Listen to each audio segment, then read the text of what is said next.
Assalomu alaykum hammalarga. Bugun sizlar bilan Asin Spotlight degan platforma haqida gaplashib o'tamiz va qanaqa yaxshi tomonlari va qanaqa yordam taraflari borligi haqida gapirib beraman.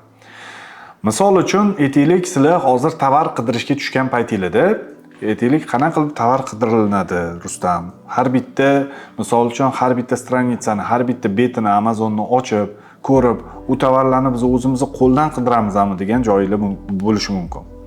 Lekin uni sizlarga yengillashtirish yo'li bor va yengillashtirish yo'li deganda biz bundan oldin sizlarga gapirgan har bitta narsamizni yozib olinglar deganmiz. Misol uchun BSR nima, qanaqa kategoriyalar bo'lishi mumkin, qanaqa brendlar yoki qanaqadir boshqacha brendlar bo'lishi mumkin, ya'ni mumkin emas sotishga yoki mumkin bo'lgan sotishga brendlar bo'lishi mumkin va hokazo shunga o'xshagan narsalar haqida gapirgan edik.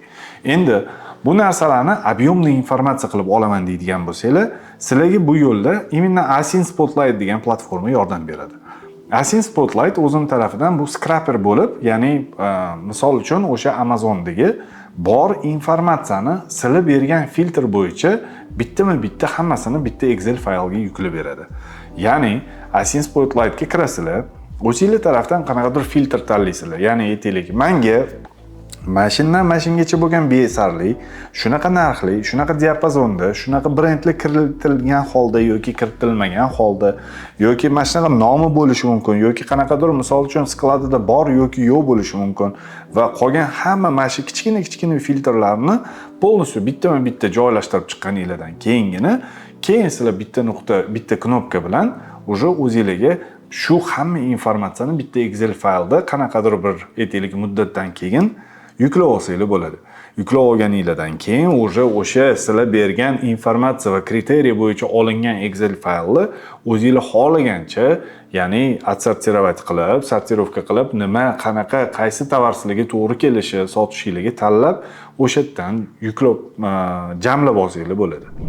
Endi Asin Spotlight deganimizda, Asin Spotlight mana shu saytga kirib, shu sayt orqali sizlar полностью o'zingizlarga shu programmani skachet qilib olsanglar bo'ladi. Ko'rayotganingizda, mana shu skachet сейчас knopkasini bosib, emailinglarni berib, полностью download link, ya'ni bu ссылка yuboradi, o'sha ссылка orqali skachet qilib olsanglar bo'ladi. Asin Spotlight tekin emas, Asin Spotlight pulli. Va misol uchun biz sizlarga maslahatimizni bizning kursimizda bitta o'zingizlar misol uchun tashashib shu platformani ishlatsanglar bo'ladi. Chunki bu platforma shunaqa narsaki, buni har kuni ham ishlatmaysizlar. Misol uchun bitta olasizlar, bitta qanaqadir period olasizlar, o'sha perioddan periodgacha bo'lgan aytaylik informatsiyaga ega bo'lasizlar va o'sha informatsiya asnosida sizlar keyingi sotuvinglarni уже prognoz qilasizlar va keyingi strategiyalarni shundan kelib chiqib qurasizlar. Shunga maslahatimiz kursdoshinglar bilan birgalikda mana shu gruppamizda bitta menimcha akkaunt olsanglar, shuni o'zi ham yetarli bo'ladi o'zingizlarga. Keyinchalik biz уже aniq bir produkt qidirayotgan paytimizda yoki aniq bir mahsulotni qidirayotgan paytimizda, уже shu etapga kelgan paytimizda bu programmadan qanaqa qilib ko'proq foydalanish va qanaqadir определенный filtrlarni qo'yishni yana bir marta aytib o'tib, gapirib o'rgatib ketamiz.